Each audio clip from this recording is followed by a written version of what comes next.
Assalamualaikum warahmatullahi wabarakatuh. Alhamdulillahi rabbil alamin. Allahumma salli ala sayyidina Muhammadin wa alihi wa sahbihi ajma'in. Amma ba'du. Anak-anakku, siswa-siswi SDIP Al-Ijtihad yang Bapak cintai dan juga Bapak banggakan, berjumpa lagi dengan Bapak Azib Andayansyah dalam pembelajaran pendidikan agama Islam.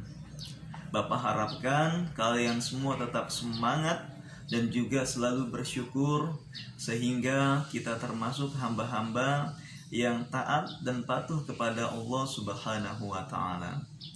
Sebelum Bapak jelaskan tentang materi selanjutnya, yaitu materi bab 5 dengan tema hormat dan patuh, mari kita berdoa terlebih dahulu sehingga kita memperoleh ilmu yang bermanfaat.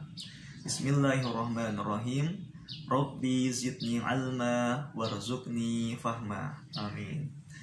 Anak-anakku, hormat artinya adalah menghargai, mengagungkan, atau sopan santun. Dalam agama, kita diajarkan untuk saling menghormati antar sesama tanpa memandang status sosial, baik dia agamanya sama dengan kita atau tidak. Kita harus menghormati antar sesama. Supaya apa? Supaya mereka pun menghormati kita dan juga mereka senang dan nyaman dengan keberadaan kita.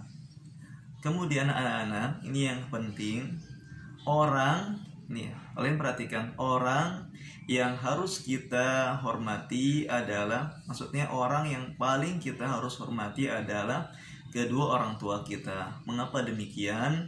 Karena mereka telah membesarkan kita dengan penuh cinta dan kasih sayang dan mendidik kita supaya kita menjadi anak yang solih dan solihah, sehingga kelak kita dapat bermanfaat bagi agama, nusa, dan juga bangsa. Oleh karena itu anak-anak sekalian, kita harus mengucapkan perkataan yang baik kepada kedua orang tua kita. Kita tidak boleh mengucapkan apalagi membantah mereka, karena mereka telah berupaya membesarkan dan mendidik kita dengan sebaik-baiknya. Kemudian anak-anak, selanjutnya adalah pengertian patuh. Apa itu patuh?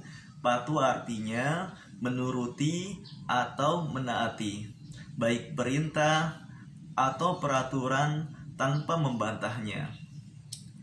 Nah, langsung saja, bentuk patuh kita sebagai seorang muslim yaitu dengan menjalankan segala perintah Allah dan juga Rasul-Nya. Kemudian bentuk patuh kita sebagai anak yaitu dengan menaati segala perintah orang tua selama tidak bertentangan dengan ketentuan-ketentuan Allah. Dan yang terakhir, bentuk patuh kita sebagai masyarakat yaitu patuh terhadap peraturan, baik norma, etika yang berlaku di masyarakat sekitar.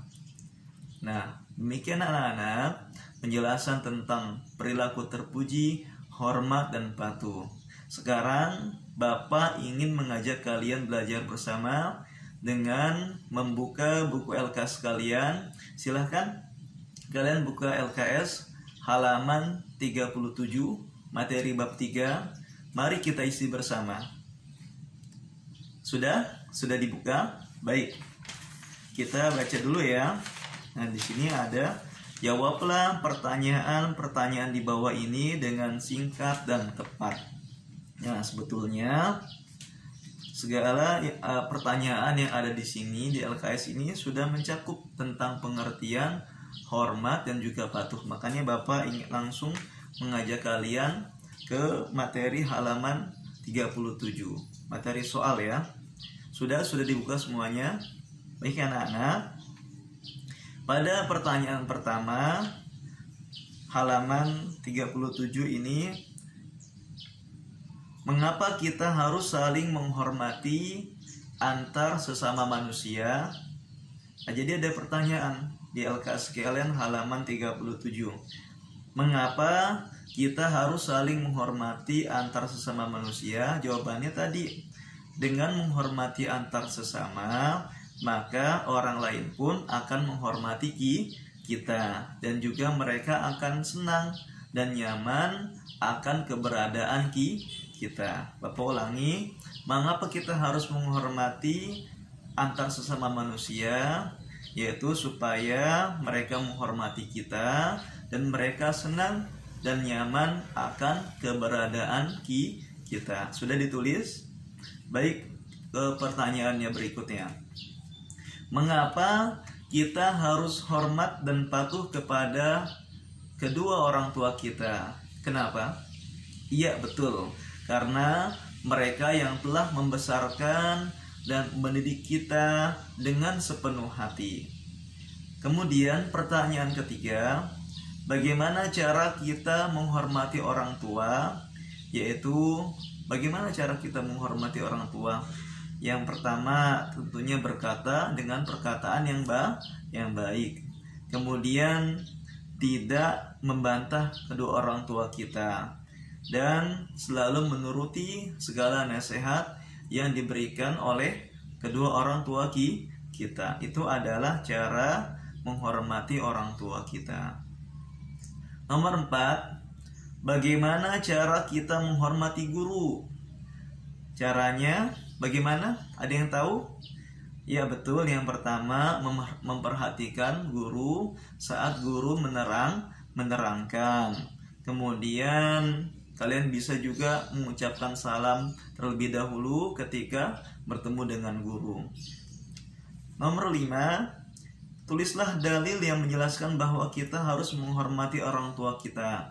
Nah, itu ada di LKS kalian di halaman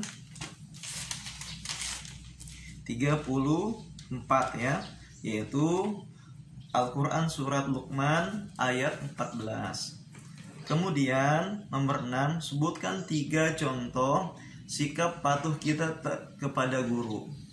Contohnya yang pertama yaitu pasti mengerjakan tugas tepat waktu, kemudian datang ke sekolah tepat waktu, dan juga mendengarkan guru. Itu adalah bentuk patuh kita, bentuk patuh kalian terhadap guru.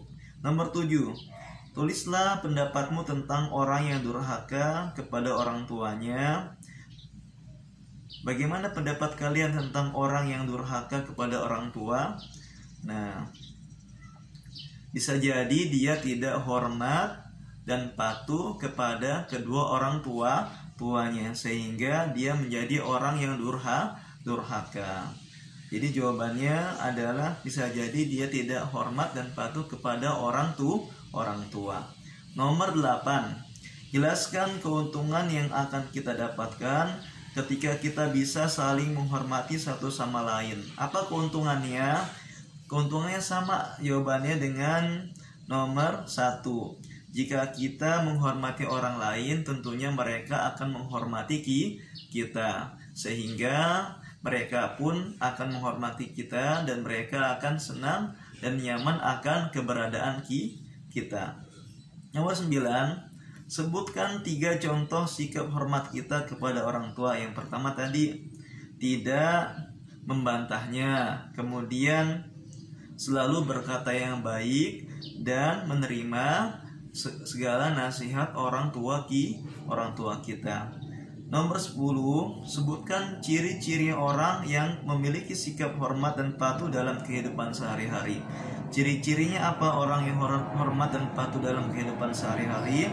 Yang pertama, dia tidak meremehkan orang lain dan selalu menaati peraturan yang berlaku di lingkungan sekitar.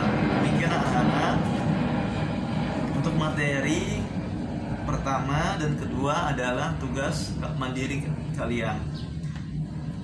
Demikian penjelasan dari Bapak, kurang lebihnya mohon maaf. Sampai berjumpa lagi di pertemuan berikutnya. Wassalamualaikum warahmatullahi wabarakatuh. Sampai jumpa.